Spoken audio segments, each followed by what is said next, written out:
ملک کی تاریخ میں پہلی بار ڈیجیٹل رمضان ریلیف پیکج متعارف۔ وزیراعظم شہباز شریف نے 20 ارب روپے کے رمضان پیکج کا افتتاح کر دیا۔ 40 لاکھ خاندان، 2 کروڑ افراد مستفید ہوں گے۔ کہتے ہیں اس بار رمضان پیکج کو انتہائی آسان بنایا، اب لمبی قطاروں میں نہیں کھڑا ہونا پڑے گا۔ مستحق خاندانوں کو ڈیجیٹل والیٹ کے ذریعے 5000 روپے ملیں گے۔ گزشتہ رمضان کی نسبت مہنگائی کم ہے، رمضان پیکج کی رقم 3 گنا بڑھا دی ہے۔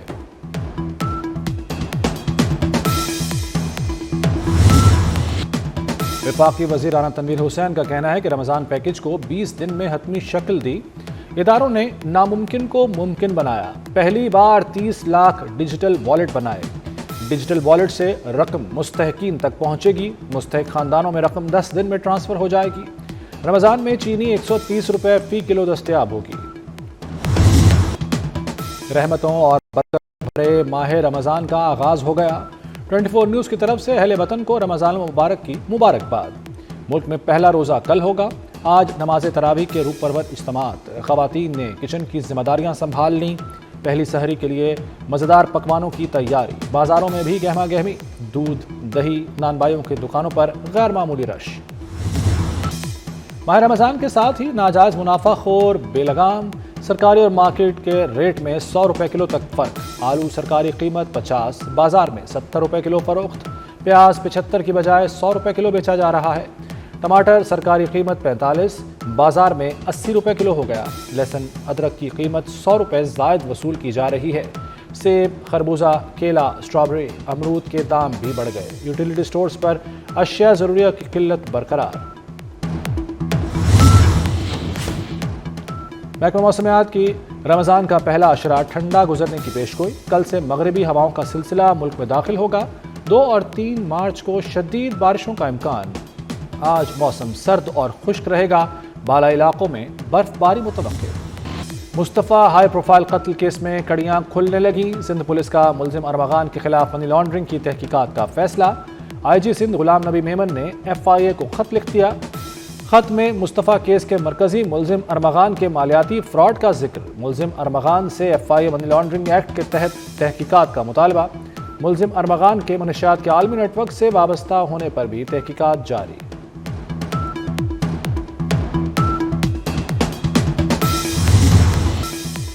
مجھے عمران فاروق کی طرح قتل کی دھمکیاں ملی، گورنر سندھ کامران ٹیسوری کا انکشاف۔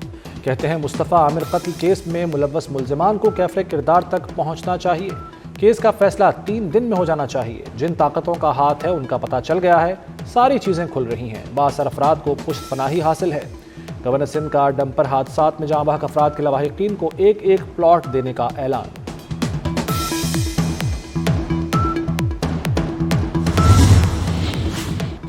نائب محتمم دارالعلوم حقانیہ کوڑا خٹک مولانا حامد الحق شہید اپنے والد سمیع الحق کے پہلو میں سپرد خاک۔ نماز جنازہ دارالعلوم حقانیہ میں ادا کی گئی۔ طلباء، علماء، سیاسی و سماجی شخصیات کی شرکت۔ مولانا حامد الحق نوشہرہ میں خودکش دھماکے میں شہید ہوئے۔ حملے کا مقدمہ نامعلوم ملزمان کے خلاف درج کر لیا گیا۔ خودکش حملہ آور کیسے پہنچا، تحقیقات جاری۔ خودکش حملہ آور کے اعضاء کے نمونے شناخت کے لیے نادرہ کو ارسال۔ مدرسہ حقانیہ میں اندوناک واقعہ پیش آیا ہے۔ دہشت گردی کے نتیجے میں جو بم اٹیک ہوا ہے اس میں مولانا حامد الحق صاحب وہ شہید ہو گئے اور کچھ اور پاکستانی وہاں شہید ہوئے ہیں۔ یہ واقعہ انتہائی دلخراش واقعہ ہے اور پورے پاکستان میں میں سمجھتا ہوں کہ کروڑوں لوگ افسردہ ہیں اور ہم سب مل کر اس کی شدید مذمت کرتے ہیں۔ وزیراعظم شہباز شریف کی مدرسہ حقانیہ میں حملے کی مذمت۔ کہتے ہیں خیبر پختونخوا حکومت دہشت گردوں کو کٹہرے میں لائے۔ 80,000 پاکستانیوں نے قربانیاں دیں۔ ہر طبقہ فکر کے افراد نے جانوں کے نذرانے دیے۔ دہشت گردی کی حالیہ لہر کی وجوہات سب جانتے ہیں۔ ملک سے دہشت گردی کا ناسور ختم کر کے دم لیں گے۔ Army chief general Asim Munir کا بھاولپور چھاؤنی کا دورہ، آپریشنل تیاریوں اور تربیتی امور پر بریفنگ لی۔ افسروں اور جوانوں کی بے مثال لگن، غیر متزلزل جذبے، بلند حوصلے اور جنگی تیاریوں کو سراہا۔ ISPR کے مطابق army chief general Asim Munir نے بھاولپور میں جامعات کے طلباء سے گفتگو بھی کی۔ کہا قومی ترقی کے لیے نوجوان اپنی صلاحیتوں کو نکھاریں۔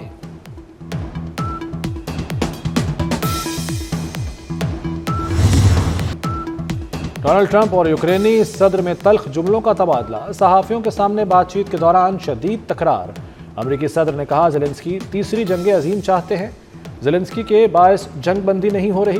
یوکرینی صدر نے روس کے خلاف بولنا چاہا تو ٹرمپ نے جھڑک دیا، کہا تم خالی ہاتھ ہو، تمہارے پتے ختم ہو گئے، ہمیں نہ بتاؤ کہ کیا بہتر ہے، تم ہمیں ڈکٹیٹ کرنے کی پوزیشن میں نہیں۔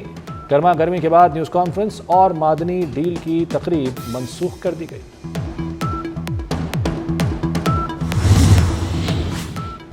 یوکرینی صدر کا ڈونلڈ ٹرمپ سے معافی مانگنے سے انکار، کہا اب وائٹ ہاؤس واپس نہیں جاؤں گا، وائٹ ہاؤس میں جو کچھ ہوا وہ اچھا نہیں ہوا، ایک شراکت دار کے طور پر امریکہ کو کھونا نہیں چاہتے۔ ملاقات کے بعد امریکی صدر ڈونلڈ ٹرمپ کا پارا ہائی، کہتے ہیں زیلنسکی نے اوقات سے بڑھ کر بات کی، زیلنسکی امن کے لیے تیار نہیں۔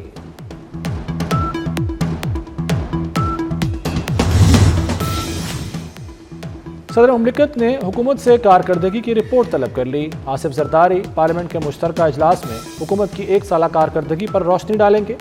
صدر حکومت کی کارکردگی کا تنقیدی جائزہ لے کر اس پر اپنی تجاویز دیں گے۔ پارلیمنٹ کا مشترکہ اجلاس 10 مارچ کو بلایا جائے گا۔ عسکری قیادت، گورنر، وزراء اعلیٰ کو بھی مشترکہ اجلاس میں شرکت کی دعوت دی جائے گی۔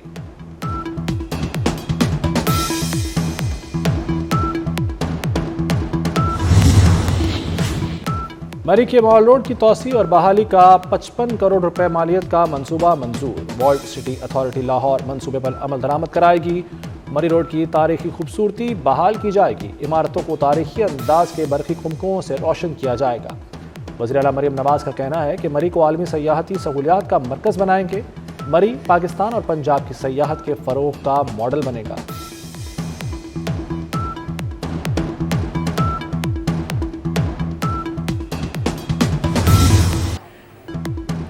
سیلاب متاثرین کو 21 لاکھ گھر بنا کر دے رہے ہیں۔ 2 لاکھ مستحق خاندانوں کو میرٹ پر سولر پینل دیں گے۔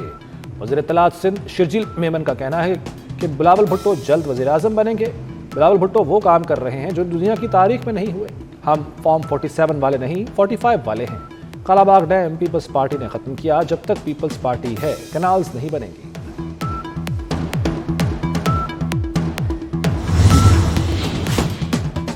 آئی سی سی چیمپئنز ٹرافی کی سیمی فائنل لائن اپ مکمل۔ افغانستان کا ایونٹ میں سفر ختم ہو گیا۔ بھارت، نیوزی لینڈ اور آسٹریلیا کے بعد جنوبی افریقہ کی ٹیم بھی سیمی فائنل میں پہنچ گئی۔ سیمی فائنل میں کون کس سے ٹکرائے گا، فیصلہ کل ہوگا۔ پہلا سیمی فائنل 4 مارچ کو کھیلا جائے گا۔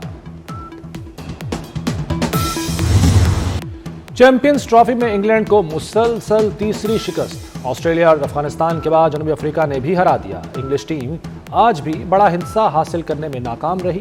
کوئی بلے باز لمبی اننگز نہ کھیل سکا۔ پوری ٹیم 179 رنز بنا کر آؤٹ ہو گئی۔ جنوبی افریقہ نے 180 رنز کا ہدف بآسانی حاصل کر لیا۔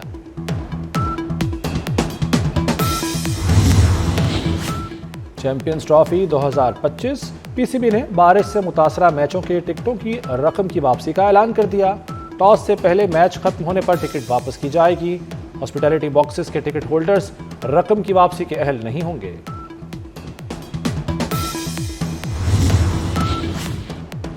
شطرنج کے تخت پر ذہانت کی جنگ۔ قومی جونیئر شطرنج چیمپئن مہک مقبول نے وزیر اعلیٰ سندھ مراد علی شاہ کو مات دے دی۔ وزیر اعلیٰ سندھ نے انڈر 18 چیمپئن مہک مقبول کو مقابلے کی دعوت دی تھی۔ مہک مقبول ایس ایم بی فاطمہ جناح اسکول کی طالبہ ہیں۔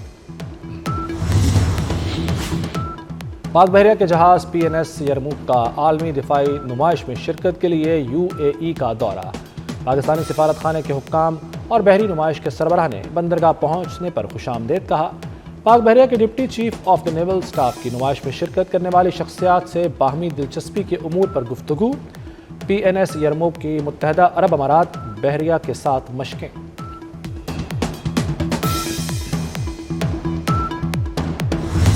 جگنی کے خالق، لوک موسیقی کے شہنشاہ عالم لوہار کے مداح آج ان کی سالگرہ منا رہے ہیں۔ عالم لوہار نے چمٹے کو بطور میوزک انسٹرومنٹ متعارف کرایا، جگنی ان کی وجہ شہرت بنی۔ اور پاکستان فلم انڈسٹری کا رانجھا اداکار اعجاز درانی کو بچھڑے 4 برس بیت گئے۔ اعجاز درانی نے 150 اردو اور پنجابی فلموں میں اداکاری کے جوہر دکھائے، جن میں سپر ہٹ پنجابی فلم ہیر رانجھا بھی شامل ہے۔